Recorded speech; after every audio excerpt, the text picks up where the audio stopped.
We've taped out all of the chips. NVIDIA thanks TSMC for Rubin's historic architecture. NVIDIA CEO Jensen Huang visited Taipei to meet with executives at Taiwan Semiconductor Manufacturing Company, TSMC, NVIDIA's key chip partner. Huang highlighted his gratitude to TSMC for supporting NVIDIA's next-generation AI chip platform, Rubin. This is the first architecture in our history where every single chip is new and revolutionary. We've taped out all of the chips, he said. He also praised the company, stating, TSMC is one of the greatest companies in the history of humanity, and anybody who wants to buy TSMC stock is a very smart person.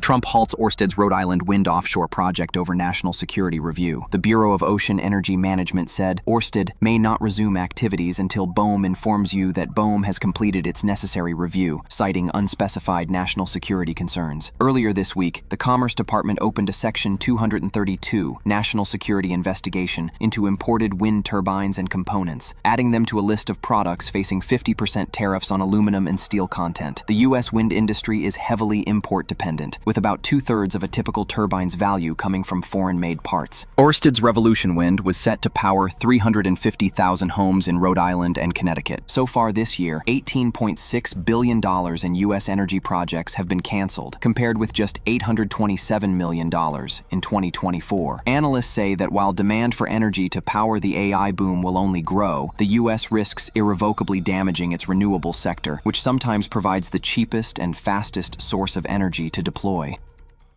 Trump fires Fed Governor Lisa Cook. Yields and dollars slide on shock move. Treasury yields, the U.S. dollar, and stock futures fell Tuesday after President Donald Trump fired Federal Reserve Governor Lisa Cook amid mortgage fraud allegations. S&P futures, NASDAQ 100 futures, and Dow futures all came under pressure as investors weighed the implications of the unprecedented move. Two-year yields slid on speculation the Fed could cut interest rates as soon as next month, while the 30-year yield rose on concern that looser policy might fuel inflation. The decision came days after Cook said she would not resign despite Trump's earlier calls for her to step down. With only 7 members on the Fed's board, the firing has deep political and economic ramifications and raises new doubts about central bank independence. Trump defended his action, stating he had the constitutional authority to remove Cook. The move is expected to spark a legal battle, and Cook could remain in her seat while the case unfolds. Bitmine Immersion crypto NAV surges to $39.84 per share. Bitmine Immersion Technologies disclosed Monday that it increased its Ether holdings by about 33% over the past week, bringing the total to $8.8 billion and solidifying its position as the largest corporate Ether treasury. As of August 24th, the company held 1.71 million ETH, along with 192 Bitcoin and $562 million in unencumbered cash. Its crypto and cash net asset value per share rose to $39.84, compared with $22.84 on July 27th. NVIDIA bets on robotics with Jetson Thor rollout, powered by Blackwell GPU. NVIDIA announced that its Blackwell-powered Jetson AGX Thor developer kit and production modules are now generally available, marking a push into robotics as a growth driver. The developer kit, priced at $3,499, features an NVIDIA Blackwell GPU and 128 GB of memory to run advanced AI models. NVIDIA said the Jetson Thor offers up to 7.5 times higher AI compute and 3.5 times greater energy efficiency compared with its predecessor, the Jetson Orin. Publishers to receive 80% revenue in Perplexity AI's $42.5 million payout. Perplexity AI has launched a $42.5 million program to share revenue with publishers through its Comet browser, Bloomberg reported. Under the initiative, publishers will earn money when their content appears in Comet's search queries, drives web traffic, or is used by the browser's AI assistant. The revenue will come from Comet Plus, a $5 monthly subscription. Publishers will receive 80% of subscription revenue, with Perplexity keeping the remainder. CEO Aravind Srinivas emphasized that while AI is helping create a better internet, publishers still need to get paid. IBM and AMD partner to advance quantum supercomputing. IBM and AMD have announced a collaboration to develop quantum-centric supercomputing, combining quantum computers with high-performance computing and AI infrastructure. This hybrid architecture allows each system, quantum, classical, or AI-powered, to tackle the parts of a problem best suited to its strengths. For example, future quantum systems could simulate atoms and molecules, while HPC and AI-powered supercomputers process vast datasets. AMD and IBM aim to integrate integrate AMD CPUs, GPUs, and FPGAs with IBM quantum computers, enabling acceleration of algorithms beyond the reach of either system alone. The partnership also supports IBM's vision of achieving fault-tolerant quantum computing by the end of the decade, with AMD's hardware expected to aid in real-time error correction. An initial demonstration of hybrid quantum classical workflows is planned for later this year. Centrus Energy eyes Ohio plant expansion with Korean giants. Centrus Energy surged more than 12% after signing a memorandum of understanding with Korea Hydro and Nuclear Power and POSCO International to explore a potential expansion of its uranium enrichment plant in Piketon, Ohio. Centrus and KHNP also agreed to increase the supply of low-enriched uranium under a February contract that backs construction of new capacity at the American centrifuge plant. Centrus said the entire supply commitment, including the expanded volumes, depends upon receiving the necessary federal funding to build the new low-enriched uranium production capacity. KHNP is the world's third-largest nuclear operator, with 26 reactors running and 4 under construction, and POSCO is developing a next-generation high-assay, low-enriched uranium-powered high-temperature gas reactor. Energy Fuels signs memorandum of understanding with Vulcan for rare earth magnet supply. Energy Fuels surged more than 12% after announcing a memorandum of understanding with Vulcan Elements to supply high-purity light and heavy rare earth oxides for rare earth permanent magnet production. Energy Fuels will provide initial quantities of the separated neodymium praseodymium and dysprosium oxides in Q4, sourced exclusively from its White Mesa mill in Utah, the only U.S. facility capable of processing monazite concentrates into separated rare earth oxides. Vulcan will validate the oxides for magnet applications before negotiating long-term supply agreements.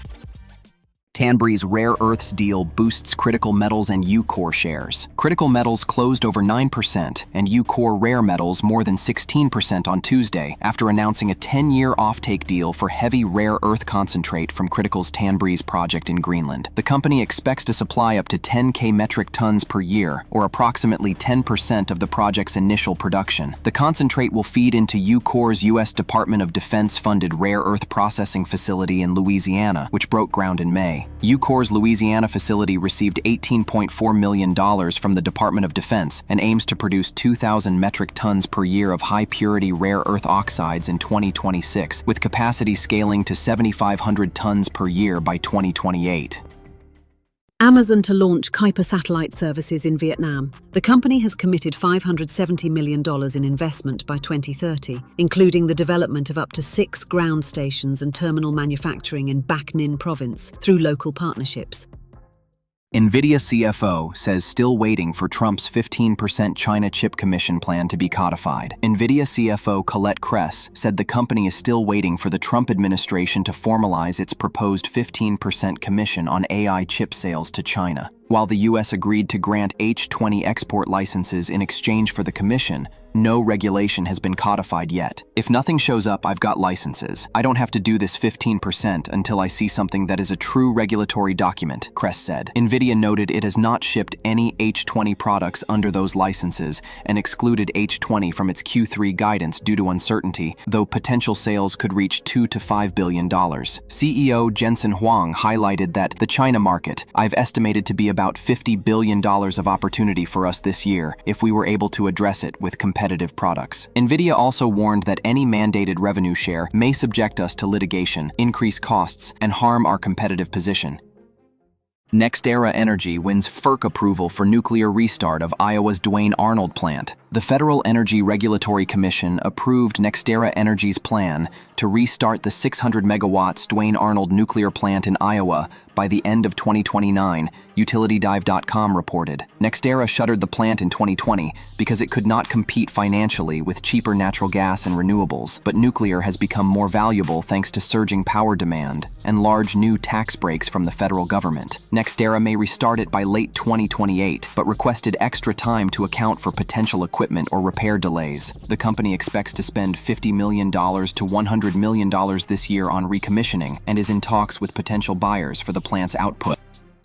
Oceaneering secures $180 million Petrobras subsea robotics contracts. Oceaneering International announced its Brazilian subsidiary, Marine Production Systems do Brasil Ltda, secured multiple subsea robotics contracts with Petrobras during Q2 2025. The deals, worth about $180 million, include work-class remotely operated vehicle services, specialized tooling packages, and survey services on anchor handling and ROV support vessels for Petrobras offshore Brazil projects. NASA awards Redwire 5-year deal for biotechnology and mission ops. Redwire announced it has been awarded a NASA single award, indefinite delivery, indefinite quantity contract with a $25 million ceiling for a 5-year period to support biotechnology facilities, on-orbit operations, mission integration, and related services on the International Space Station. Stanford study finds 13% drop in young U.S. jobs tied to AI adoption. A Stanford study analyzing ADP payroll data found that AI adoption has caused a 13% decline in jobs for U.S. workers aged 22 to 25 in AI-exposed fields like customer service, accounting, and software development since 2022. The report presents early, large-scale evidence consistent with the hypothesis that the AI revolution is beginning to have a significant and disproportionate impact on entry-level workers in the American labor market. By contrast, employment for experienced workers and those in less exposed fields, such as nursing aides, has remained stable or increased. Researchers note AI most threatens codified knowledge from formal education, while knowledge gained from years of experience is harder to replace. In fields where AI complements rather than replaces labor, employment impacts have been muted.